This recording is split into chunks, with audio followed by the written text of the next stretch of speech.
Welcome to another beer review. We are reviewing our Irish Red Light today, which is going to be in the tap room and released to the public this Friday through the weekend. Distribution is going to get this.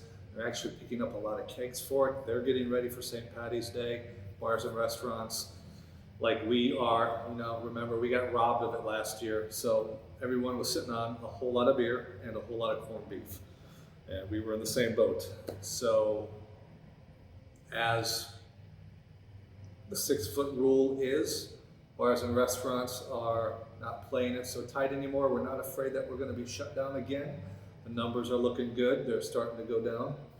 So they're starting to buy some inventory and backup inventory. So that's great for the business, because just surviving off of cans and bottles on shelves is not sustainable. So they're starting to buy some of our higher margin keg drafts, which every brewery is like, thank you. So we're good enough for a great St. Patty's Day.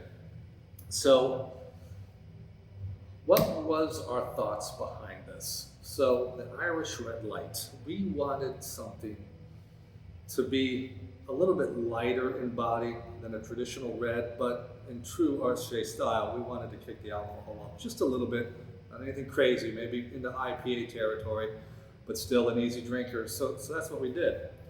But we started with Ohio ingredients for this one. So notice the label change, the little Ohio on the RS. That's because this represents our first in our seasonal line that will feature, greater than pretty much 90% Ohio ingredients. In this case, we use West Branch Pilsen malt from Brunswick, Ohio, and our own Akron hydroponically grown hops at Canal Place.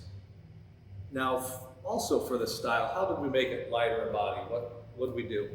So traditionally, like our Rubber City Red in the Valley or our Shea's Irish Red in the Valley that we've made, we use pale ale malts and Vienna malts for some complexity. Those are a little bit darker malts, not like chocolates or crystals, but just a little bit darker.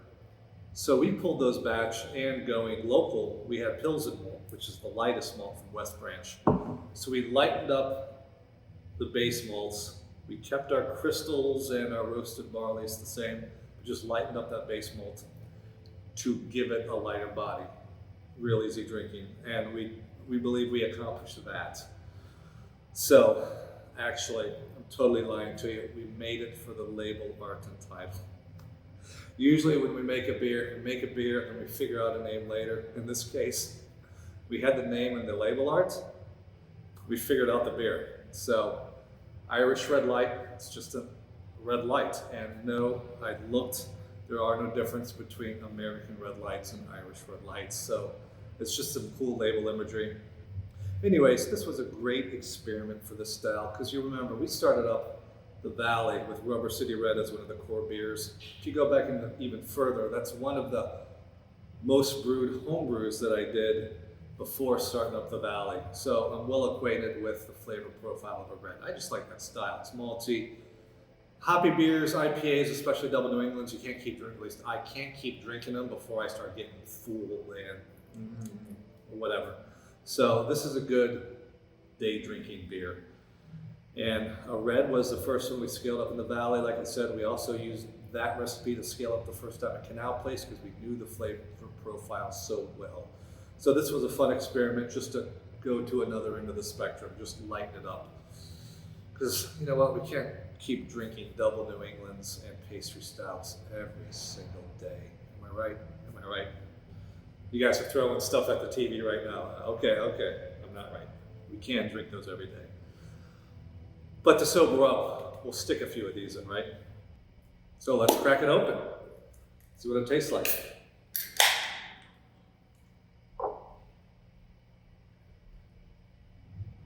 Pours perfectly clear.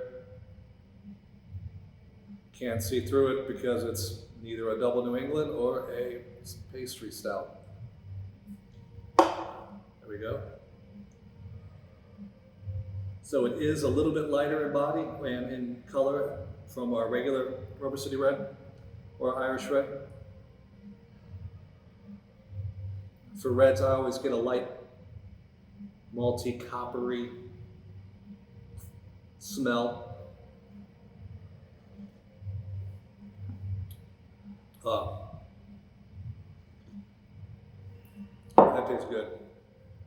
It may taste good because I just did my first mile swim a couple of hours ago. 20-minute hot tub, so I'm just craving something liquid, but no, really, it's good. So, about these hydroponic hops. So if you've been following the valley and you've gone there the last couple of years, we have started growing hops in our basement. Normal hops, it's like any other Ohio seasonal crop. Planted in the spring, you harvest it in the fall, you get one chance a year. Hydroponic hops, we figured it out where we can get 3 to 4 crops a year using a lot of LEDs. Some of it we used soil, some of it we used pure hydroponics. We've done a lot of experimenting. This is the first beer that we took and went to Canal Place because we outgrew our basements and our wives didn't like all this hop stuff going on in the basement. So we got kicked out to Canal Place and we set up a hop growing room. And we started these hops about 4 months ago, little clones, and we grew them up.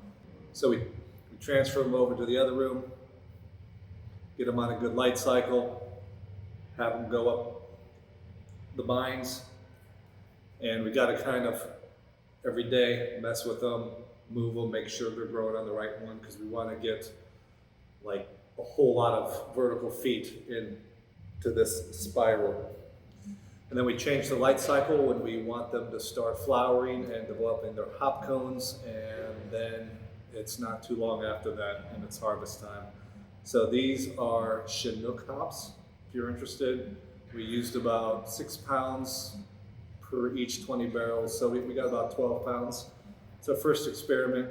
We've got a lot of cool things we're going to want to do to try to maximize yield, but this is that beer. Now, you're going to ask about food and cheese pairings. Food pairings, chicken, seafood, burgers. My favorite for this style is spicy cuisine.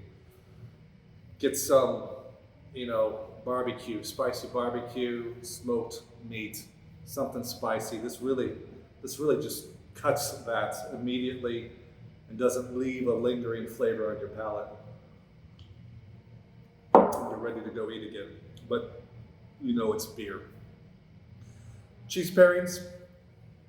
I haven't had these cheeses yet either. So Port Salut, I think I'm saying that right. Gruyere and mild Derby cheddar. So that is all about this beer. We hope to see you at the release this weekend, and we hope to see you St. Patty's Day too. So I have a good feeling about this St. Patty's Day.